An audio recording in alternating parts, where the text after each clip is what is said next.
دوستم، من میدانم زندگی تلخ است، دشوار است. از دنبال زندگی ناتوان و سرگردان میگردی، دنبال پول، دنبال مال، دنبال دنیا میگردی. اقلا در یک ماه یک بار دوستانت را به یادت بیار، زنگ بزن، بپرس دوستم چی حال داری.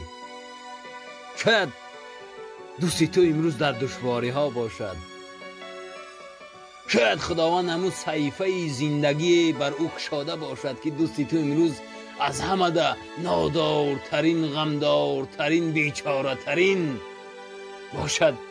تو یک بار خبرش بگیر، بگو دوستم چه حال داری، او خوشحال میشد. با اصطلاح تاجیکا یک کرته گوشت میگیرد.